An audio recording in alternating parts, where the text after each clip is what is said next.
ಬಗ್ಗೆ ಸ್ವಲ್ಪ ಹೇಳ್ತೀರಾ? ಏನಕ್ಕೆ ತಂದರು? ಏನು? ಹಾಂ, FRS ಅನ್ನು ತಂದಿರೋದು ನಮ್ಮ ಇದು ಸರ್ಕಾರ ಹೇಳ್ತಿರೋದು, ಅಂಗನವಾಡಿಗಳಲ್ಲಿ ಡೂಪ್ಲಿಕೇಶನ್ ಆಗ್ತಾಯಿದೆ, ಕರಪ್ಷನ್ ಆಗ್ತಾಯಿದೆ, ಅದೇ ಹೆಚ್ಚುವರಿ ಬೆನಿಫಿಷಿಯರ್ಸನ್ನು ಶೋ ಮಾಡ್ತಿದ್ದಾರೆ. ಹಾಗಾಗಿ ನಾವು ಅದನ್ನು ಸ್ಟ್ರೀಮ್ಲೈನ್ ಮಾಡೋದಕ್ಕೆ FRS ಅಂತ ಸೆಂಟ್ರಲ್ ಗೌರ್ಮೆಂಟ್ ಹೇಳ್ತಾ ಇದೆ. ನಮ್ಮ ಪಾಯಿಂಟು 1975ರಲ್ಲಿ ಯೋಜನೆ ತಂದದ್ದು. ಈಗ FRS ತಂದದ್ದು ಇಂಟ್ರೊಡ್ಯೂಸ್ ಮಾಡಿರೋದು ಈಗ ಈ 2-3 ಇಯರ್ಸ್ ಬ್ಯಾಕ್. ಅಂದರೆ ಹೆಚ್ಚು ಕಡಿಮೆ 46-47 ವರ್ಷ ನಾವು FRS ಇಲ್ಲದೇ ಕೆಲಸ ಮಾಡಿದ್ದೀವಿ. ನಿಮಗೆ ಫಿಗರ್ ಕೊಡ್ತೀವಿ. ICDS ಬಿಫೋರ್ ಎಷ್ಟು ಮಾಲ್ನ್ಯೂಟ್ರಿಷನ್ ಇತ್ತು, ಎಷ್ಟು ಜನ ಸಾಯ್ತಾಯಿದ್ರು. ಆಫ್ಟರ್ ICDS ಯಾವ ರೀತಿಯಲ್ಲಿ ಅದನ್ನು ತಡೆಗಟ್ಟಲಿಕ್ಕೆ ಸಹಾಯ ಆಗಿದೆ. ನಮ್ಮ ಹತ್ರ ಇದೆ, ಡಾಕ್ಯುಮೆಂಟ್ ಕೊಡ್ತೀವಿ ನಾವು ನಿಮಗೆ. ನೀವು ಅದನ್ನು ನೋಡಿ ಅನಾಲಿಸಿಸ್ ಮಾಡಿ ನೀವು. ಓಕೆ, ಆವಾಗ ಇದೇ ಅಂಗನವಾಡಿ ವರ್ಕರ್ಸೇ ಕೆಲಸ ಮಾಡಿತ್ತು. ಎರಡನೇದು NGOಗಳೆಲ್ಲ ನಮ್ಮ ದೇಶದಲ್ಲಿ ಪ್ರಾರಂಭ ಆಗಿದ್ದೆ ಆವಾಗ ಆಫ್ಟರ್ ಇಂಡಿಪೆಂಡೆಂಟ್ ಮತ್ತು ಇತ್ತೀಚೆಗೆ. ಈಗ ಪಾಪ್ಯುಲೇಷನ್ ಭಾಳ ದೊಡ್ಡ ಪ್ರಮಾಣದಲ್ಲಿ ಇನ್ಕ್ರೀಸ್ ಆಗಿ ಯಾವ ಹೆಣ್ಣುಮಗಳು ಆಪ್ರೇಷನ್ ಮಾಡಿಸ್ಕೊಳ್ತಾ ಇರಲಿಲ್ಲ, ಫ್ಯಾಮಿಲಿ ಆಪ್ರೇಷನ್ ಮಾಡಿಸ್ಕೊಳ್ತಾ ಇರಲಿಲ್ಲ. ಎಲ್ಲರೂ ದೇವ್ರು ಕೊಟ್ಟ ಮಕ್ಕಳು, ಅದಷ್ಟಕ್ಕೆ ಅದು ಯಾವಾಗ ನಿಲ್ಲುತ್ತೋ ಆವಾಗ ನಿಲ್ಲಿ ಅನ್ನುವಂಥ ಒಂದು ಕಾಲ ಇತ್ತು. ಕರೆಕ್ಟಾ? ಯಾರಾದರೂ ನೀವು ಹೋಗಿ ಆಪ್ರೇಷನ್ ಮಾಡಿಸ್ಕೊಳ್ಳಿ ಅಂತ ಹೇಳಿದ್ರೆ ಹೊಡಿತಾ ಇದ್ರು ಅವರನ್ನು, ಆ ಅವೇರ್ನೆಸ್ ಕೊಡ್ಲಿಕ್ಕೆ ಹೋದವ್ರನ್ನ ಹೊಡಿತಾಯಿದ್ರು. ಆ ರೀತಿ ಹೊಡೆತ ತಿಂದು ಒಂದು ಸಾಂಪ್ರದಾಯಿಕವಾಗಿದ್ದಂಥ ಮನೋಭಾವನೆಯನ್ನು ಸೈಂಟಿಫಿಕ್ ಒಂದು ಮನೋಭಾವನೆಗೆ ಬದಲು ಮಾಡಿದ್ಯಾರು? ಇದೇ ಅಂಗನವಾಡಿ ವರ್ಕರ್. ಆವತ್ತು ನಿಮ್ಮ FRS ಇರಲಿಲ್ಲ, ಆವಾಗ ಯಾವ ಡಿಜಿಟಲ್ ಇರಲಿಲ್ಲ. ಕರೆಕ್ಟಾ? ಆಮೇಲೆ ಇವತ್ತು ಒಂದು ಅಂಗನವಾಡಿಗೆ ಮಕ್ಕಳು ಬರ್ತಾರೆ, ನೀವು ಹೋಗಿ ಚೆಕ್ ಮಾಡಿ, ಒಂದು 10 ಮಕ್ಕಳು ಬರ್ತಾರೆ, 10 ಚಿಲ್ಡ್ರನ್ಸ್ ಅಂತ ಅಂದ್ಕೊಳ್ಳೋಣ. ಒಂದು ಮಗು ಹೈಪರ್ ಇರುತ್ತೆ, ಹೈಪರ್ ಆ್ಯಕ್ಟಿವ್ ಇರುತ್ತೆ, ಇನ್ನೊಂದು ಮಗು ಆ್ಯಕ್ಟಿವೇ ಇರಲ್ಲ, ಒಂದು ಮಗು ಡಿಪ್ರೆಷನ್ ಇರುತ್ತೆ, ಒಂದು ಮಗು ಮಾತು ತೊದಲುತ್ತೆ, ಚೆನ್ನಾಗೇ ಇರುತ್ತೆ, ಇದ್ದಕ್ಕಿದ್ದಂಗೆ ಮಾತು ತೊದಲುತ್ತೆ. ಅಂಥ ಮಕ್ಕಳನ್ನು ಪ್ರೀತಿ ಮಾಡಿ ತೊಡೆ ಮೇಲೆ ಕೂರಿಸ್ಕೊಂಡು ಆ ಮಗುವನ್ನು ಸಮಾಜದ ಮುಖ್ಯವಾಹಿನಿಗೆ ತರೋದು ನಮ್ಮ ಅಂಗನವಾಡಿ ವರ್ಕರ್. ಆವಾಗ ನಿಮ್ಮ FRS ಇರಲಿಲ್ಲ, ಆವಾಗ. ಆಯಿತಾ? ಸೊ ಈಗ FRS ಅಂತೇಳಿ ಯಾಕೆ ನೀವು ತಂದಿರೋದು ಅಂತ ಹೇಳಿದ್ರೆ, ನೀವು ಅಂಗನವಾಡಿಯಲ್ಲಿರ್ತಕ್ಕಂಥ ಕರಪ್ಷನನ್ನು ಕಮ್ಮಿ ಮಾಡಲಿಕ್ಕಲ್ಲ. ನೀವು ಅಂಗನವಾಡಿ ಕರಪ್ಷನ್ ಕಮ್ಮಿ ಮಾಡಬೇಕಾದ್ರೆ ನಿಮ್ಮ ಪಾರ್ಲಿಮೆಂಟಿಂದ ಮೊದಲು ಕರಪ್ಷನ್ ಕಮ್ಮಿ ಮಾಡಿ. ನಿಮ್ಮ ಸೆಂಟ್ರಲ್ ಮಿನಿಸ್ಟರ್ ಬಜೆಟನ್ನು ರಿಲೀಸ್ ಆದಾಗ ಎಷ್ಟು ಕಮಿಷನ್ ತೊಗೊಳ್ತಾರೆ ಅನ್ನೋದನ್ನು ನೋಡಿ. ಅಥವಾ ರಾಜ್ಯಗಳಲ್ಲಿ ಅದನ್ನು ಅನುದಾನಗಳನ್ನ ರಿಲೀಸ್ ಮಾಡುವಾಗ, ಕಾಂಟ್ರಾಕ್ಟ್ ಕೊಡುವಾಗ, ಟೆಂಡರ್ ಕೊಡುವಾಗ ನೀವೆಷ್ಟು ಕಮಿಷನ್ ತೊಗೊಳ್ತೀರಾ ಅಂತ ನೋಡಿ. ಅದು ಯಾವುದನ್ನೂ ನೀವು ನೋಡುವುದಿಲ್ಲ. ಇಲ್ಲಿ ಅಂಗನವಾಡಿ ವರ್ಕರನ್ನು ಸ್ಟ್ರೀಮ್ಲೈನ್ ಮಾಡ್ತೀವಿ ಅಂತ ಹೇಳ್ತೀರಾ. ಸೊ ಈ FRS ಅನ್ನೋ ಉದ್ದೇಶ ನಾಟ್ ಸ್ಟ್ರೀಮ್ಲೈನ್. FRS ಬರೋದ್ರಿಂದ ಸ್ಟ್ರೀಮ್ಲೈನ್ ಆಗಲ್ಲ. ಈಗ FRS ಬಂದಿರೋದು ಯಾಕೆ ಅಂತ ಹೇಳಿದ್ರೆ, ನಾನು ಕ್ಲಿಯರ್ ಹೇಳ್ತೇನೆ. ಒಂದು ಕಡೆ ಬಜೆಟನ್ನು ಕಮ್ಮಿ ಮಾಡಿದ್ದಾರೆ. ಎರಡನೇದು, ಎಲ್ಲ ನಮ್ಮ ಸುಪ್ರೀಂ ಕೋರ್ಟ್, ಹೈಕೋರ್ಟ್ಗಳು ಅಂಗನವಾಡಿ ವರ್ಕರ್ಸ್ ಪರವಾಗಿ ಜಡ್ಜ್ಮೆಂಟ್ ಕೊಡ್ತಾ ಇದ್ದಾವೆ.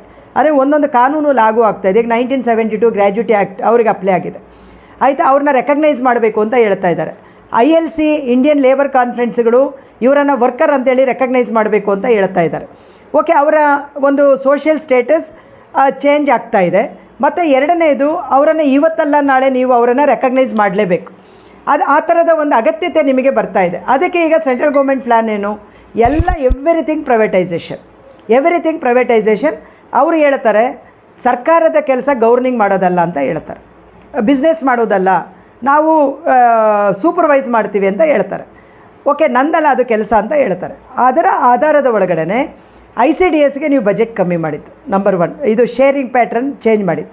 ಎರಡನೇದು, ಬಜೆಟನ್ನು ಬೆಲೆ ಏರಿಕೆ ಆಧಾರದಲ್ಲಿ ಇನ್ಕ್ರೀಸ್ ಮಾಡದೇ ಇರೋದು. ಮೂರನೇದು ಏನಂತ ಹೇಳಿದರೆ, FRSನ್ನು ತರೋದ್ರ ಮುಖಾಂತರ ಇದನ್ನು ಇನ್ಸೆಂಟಿವ್ ಆ್ಯಕ್ಟಿವಿಟಿಯಾಗಿ ಕನ್ವರ್ಟ್ ಮಾಡಲಿಕ್ಕೆ ಇದರಿಂದ ಇರ್ತಕ್ಕಂಥ ಉದ್ದೇಶ. ಈಗ ಆಶಾ ವರ್ಕರ್ ಇನ್ಸೆಂಟಿವ್ ಬೇಸ್ಡ್, ಆದರೆ ನಮ್ಮದು ಹಂಗಲ್ಲ. ಈಗ ಏನಾಗಿದೆ, ಈಗ ನಾವು ಬೆಳಗ್ಗೆ 9:30 ಅಂಗನವಾಡಿಗೆ ಹೋದರೆ 4 ಗಂಟೆ ತನಕ ನಾವು ಅಂಗನವಾಡಿಯಲ್ಲಿ ಕೆಲಸ ಮಾಡಬೇಕು. ಆದರೆ ನಮಗೆ 6.5 ಅವರ್ ವರ್ಕಿಂಗ್ ಅವರ್ಸ್ ಇದೆ. ನಮಗೊಂದು ಟೈಮ್ ಟೇಬಲ್ ಇದೆ, ಅದರ ಪ್ರಕಾರದಲ್ಲಿ ನಾವು ಕೆಲಸ ಮಾಡ್ತಾಯಿದ್ದೀವಿ.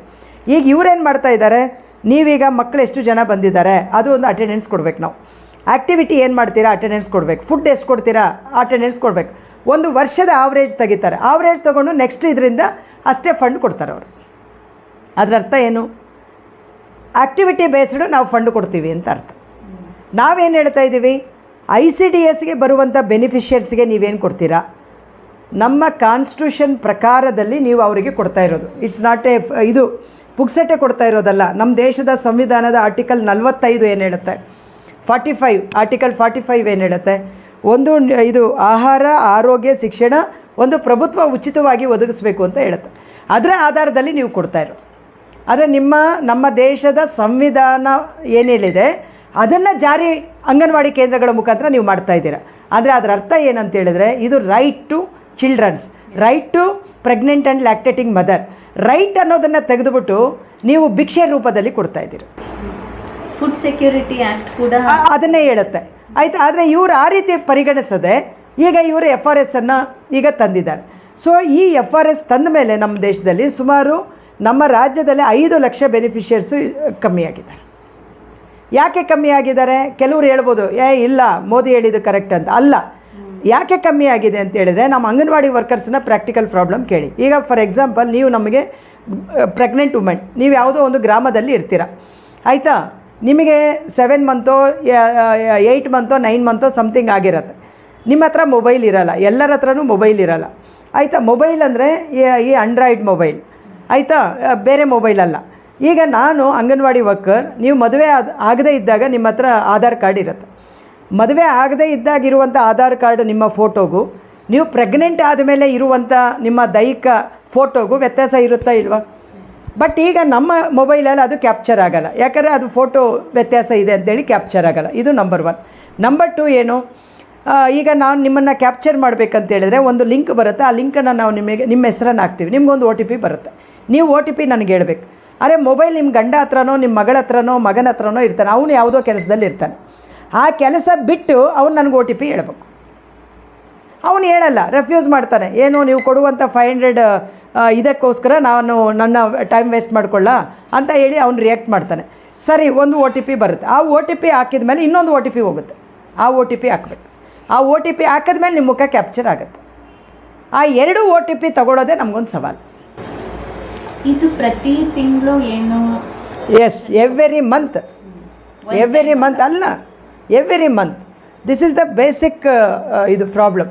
ಬಟ್ ಈಗ ನಮ್ಮ ದೇಶದ ಸುಪ್ರೀಂ ಕೋರ್ಟ್ ಏನು ಹೇಳುತ್ತೆ, ರಾಜ್ಯಸಭೆಯಲ್ಲಿ ಸೆಂಟ್ರಲ್ ಗೌರ್ಮೆಂಟೇ ಕೊಟ್ಟಿರೋ ಆನ್ಸರ್ ಏನು ಹೇಳುತ್ತೆ, ಸೋಷಿಯಲ್ ಸೆಕ್ಯೂರಿಟಿ ಆ್ಯಕ್ಟ್ ಏನು ಹೇಳುತ್ತೆ, ಇದು ಫುಡ್ ಸೆಕ್ಯೂರಿಟಿ ಆ್ಯಕ್ಟ್ ಏನು ಹೇಳುತ್ತೆ, ಈ ಎಲ್ಲ ಆ್ಯಕ್ಟ್ಗಳು ಹೇಳೋದು ನಮ್ಮ ದೇಶದಲ್ಲಿ ಯಾರಿಗೆ ನಾವು ಸಬ್ಸಿಡಿ ಕೊಡ್ತಾಯಿದ್ದೀವಿ, ಉಚಿತವಾಗಿ ಏನು ಕೊಡ್ತಾಯಿದ್ದೀವಿ, ಬಿಕಾಸ್ ಆಫ್ ಟೆಕ್ನಿಕಲ್ ರೀಸನ್ನಿಂದ ಅದು ಅವರಿಗೆ ರೀಚ್ ಆಗದೆ ಇರುವ ಹಾಗೆ ಸರ್ಕಾರ ನೋಡ್ಕೋಬೇಕಂತ. ನೀವೇ ಹೇಳಿದ್ರಿ, ನೀವೇ ಇದನ್ನು ತಂದ್ರಿ. What is your intention? It's very clear. ಈ ಸ್ಕೀಮನ್ನು ಒಂದು ಇನ್ಸೆಂಟಿವ್ ಬೇಸ್ಡ್ ಆಗಿ ಕನ್ವರ್ಟ್ ಮಾಡಲಿಕ್ಕೆ, ಆ್ಯಕ್ಟಿವಿಟಿ ಬೇಸ್ಡ್ ಆಗಿ ಕನ್ವರ್ಟ್ ಮಾಡಲಿಕ್ಕೆ, ಆದರೆ ಪೀಸ್ ವರ್ಕ್ ಎಲ್ಲ ಕಡೆ ಬರುತ್ತಲ್ಲ, ಹಾಗೆ ಆ ಪೀಸ್ಗೆ ನಾವು ಇಷ್ಟು ಕೊಡ್ತೀವಿ ಅಂತ ನೋಡಿ ಹೆಂಗೆ ಪರಿಕಲ್ಪನೆಯನ್ನು ಬದಲಾವಣೆ ಮಾಡಿದ್ದಾರೆ ಥ್ರೂ FRS ಅಂತ.